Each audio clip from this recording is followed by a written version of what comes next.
Deep Cove. We're back with a chapter 3 reading of The World According to Humphrey. Today I have my assistants. I have Jackson and Addison.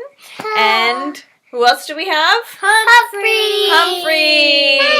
Giant Humphrey. Giant Humphrey has come to listen to the story too. Yeah, he's famous in the story. That's right. So we just left Humphrey. He was alone for the first time in room 26. He was feeling a little bit scared, but luckily Aldo had left the blinds open a little bit, so there was a little bit of light for him. Yeah. And so he wouldn't be as scared. That's right. So we have chapter 3 is called The Two Faces of Mrs. Brisbane. How can someone have two faces? I don't understand. Maybe they could have one up their back. Maybe. Oh my God! I guess we'll find out what the two faces of Mrs. Brisbane means. Maybe happy owl behind. She's like an owl. Okay. Oh. Okay. Let's start reading. Okay. That week was busy, but I learned a lot. I learned all the capitals of the United States. I didn't say I remembered them all, but I learned them all. I learned about how water changes from solid to liquid to gas. I learned how to subtract fractions. I learned something else, something very weird. There are two Mrs. Brisbanes. And I thought one Mrs. Brisbane was too many. The first Mrs. Brisbane is a good teacher, just like Aldo said. She's better than Miss Mac was at getting AJ to lower his voice. She's better at getting Heidi to raise her hand before she blurts something out. Of course, nobody could get Speak Up Saya to raise her hand or to blurt anything out loud. Saya is so quiet and gentle, she never gives an answer. If the teacher calls on her, she stares down at her desk without saying a word. I wonder why. I wonder why she's so quiet. But when it's Saya's turn to clean my cage and feed me, she holds me in her hand so gently I feel like I'm floating on a cloud. Hello, Humphrey, she whispers. Your fur is so beautiful. I always feel calmer when Saya holds me. She's so nice. I wish Mrs. Brisbane would leave her alone.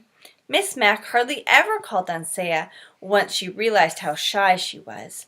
But Mrs. Brisbane calls on her all the time. She won't leave her alone. Saya, speak up, please. I know you know the answer, she'd say, while Saya stared at the top of her desk as if she were watching a TV show there. But I was shocked when Mrs. Brisbane got annoyed with Saya, sweet, shy Saya, and said, You will stay in during recess. Uh-oh. What does it mean if you have to stay in at recess? You're in trouble. Yeah. Oh gosh, I wonder why. Why? I wonder why she has to stay in at recess. Because she's not telling your teacher stuff. Oh, maybe. Saya still stared down without moving a muscle, but a minute later I saw something wet drop from Saya's eye to the tabletop. I hated Mrs. Brisbane. Whew, that's a tough word. Yeah. That's a big word. Wait, what is it? He said that he hated Mrs. Brisbane. It's not a very nice thing to say. Of course, I don't... You were going to say? To be fair, she was being mean. Maybe. Maybe she was just doing what she thought was best. Of course, I don't go out to recess. In fact, I'm glad, since it's a great time to catch up on my sleep. So I was there when Mrs. Brisbane talked to Saya, and I was all ready to squeak up on her behalf if necessary. Mrs. Brisbane brought a stack of papers to the table and sat down across from Saya. Saya, you think I'm being mean to you, don't you? Saya slowly shook her head no. I heartily nodded my head yes, but no one was looking at me. But I wouldn't call on you if I didn't know that you knew the answers, the teacher explained. Look at your papers and tests. You get 100% on everything. That means she gets them all right. Spelling, science, geography, and math. Your vocabulary is excellent, but I have never heard you speak. Can you tell me why? I checked my notebook, and I was pretty impressed. I only got an 85% on the last vocabulary test. This girl is smart. Saya still did not speak. Saya, I'm going to have to send a note home to your parents. Maybe they can help me figure out what to do, said Mrs. Brisbane. Saya looked up, very frightened. No, please, she said. Mrs. Brisbane looked surprised. She reached over and patted Saya's arm. I won't send a note now, if you'll promise to try. Saya looked back down at the desk and nodded. I'll tell you what, I won't call on you if you promise that sometime within the next week you'll raise your hand on your own and answer a question. Is that a deal? Saya nodded, very slowly this time. You have to say it, Mrs. Brisbane told her. Deal, Saya whispered. Terrific, said Mrs. Brisbane, smiling. Now, how would you like to erase the board for me? Saya jumped up and hurried to the board. All the students in room 26 like to erase the board for some reason. Do you like to erase the board? No. Do you like to erase the board? No. Oh, interesting. Mrs. Brisbane was sure hard to figure out. She hadn't been mean to Saya at all. She just did what a teacher is supposed to do. I liked this Mrs. Brisbane. I even liked the pink blouse she had on. But at the end of the day, when the students were gone, the second Mrs. Brisbane came back. The really sick, the really scary one. She straightened up the room and came over to the window to close the blinds. I could only hope that Aldo would open them for me later. She looked down and saw that the table around me was messy.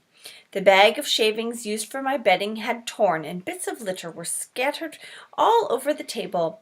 Garth had done the cleaning and left the lid off my treats box. The whole table looked untidy. Good grief, said Mrs. Brisbane in a very unhappy voice.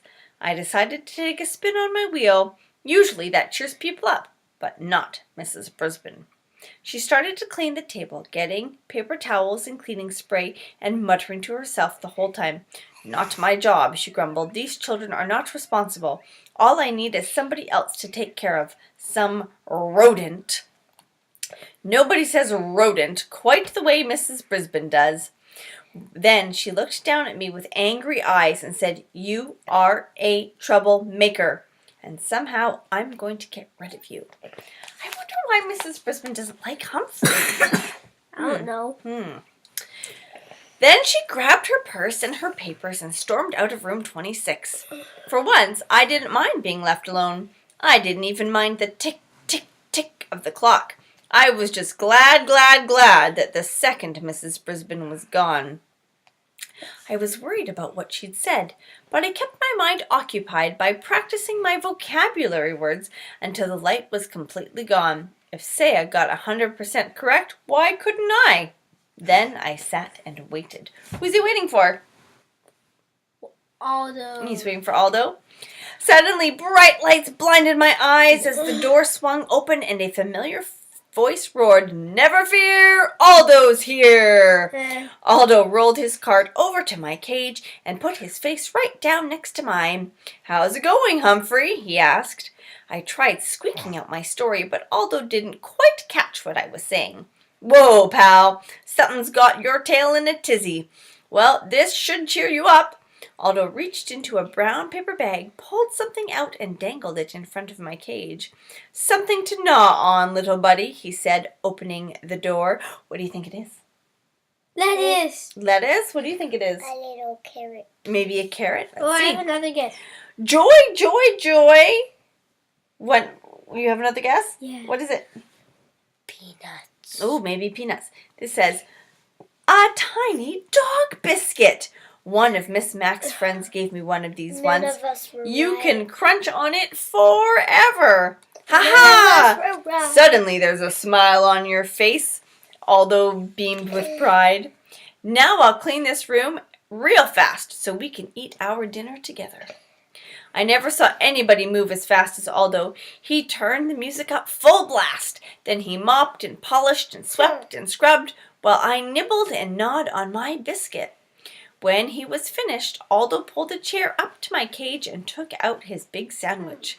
You know, Humphrey, some folks might think I'm crazy talking to a hamster, but you're better company than a lot of people I know. Here, have a nice salad. It's good for you. He tore off a tiny piece of lettuce and pushed it through the wires of my cage. "Thank you," I squeaked. "You're welcome," said Aldo. So what were we talking about last night? Oh, yeah, loneliness. Why is Aldo lonely again?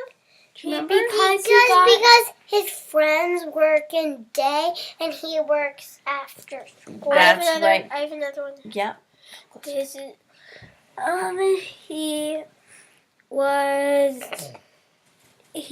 his business shut down and he got a job at night working in room 26 and all the other rooms. And he was so lonely until he met Humphrey. So now he has a friend to play they both have with. friends, don't they? Humphrey. Let's see. You know, I have friends, Humphrey, but during the day, when I'd like to do something, go bowling or to a movie or something, they're at work. And when they want to do something, I'm at work. Of course, there's the weekend, but I usually see my family, you know, my brother and his family, my nieces and nephews. I got a big family. Suddenly, Aldo bopped the side of his head with the palm of his hand. Whoa, Humphrey, I never told you. My nephew, he's in your class. Richie Rinaldi, he sits over there. He pointed to the far side of the room. He always has the neatest desk in the class. He'd better, or he'll hear from his uncle. Do you know him? Of course, I squeaked. Repeat that, please, Richie. One of the nicest boys in the class, but he mumbled a lot and usually had to repeat something 2 or 3 times to be understood.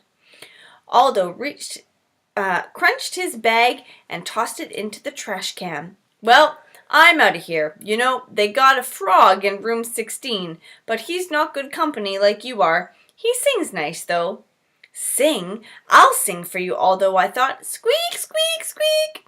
Don't worry, I don't like him nearly as much as you, my friend, Aldo said. He opened the blinds to let the light in. Just as he was going out the door, Aldo said, "See you next week, Humphrey." Next week? A cold chill came over me. Tomorrow was Friday. When Miss Mac was in room 26, she took me home for the weekend.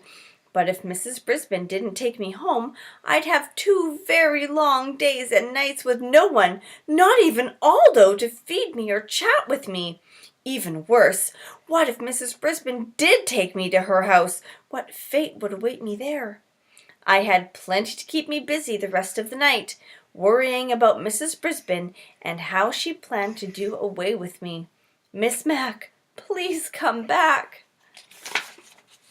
That's the end of chapter 3. And we have our hamster tip. Tip 3. Hamsters enjoy a change in routine. Among their favorite activities are eating, grooming themselves, climbing, running, spinning, taking a nap, and being petted. Taking a nap is one of my favorite activities, too. Yeah. My favorite. What's yours, Deepco? My favorite is usually running around the house. Running around the house. What's yours, Deepco? Yeah, well, maybe they'll answer you when they see you in the hall. All right, Deep Cove, we'll see you next time for chapter 4. Bye!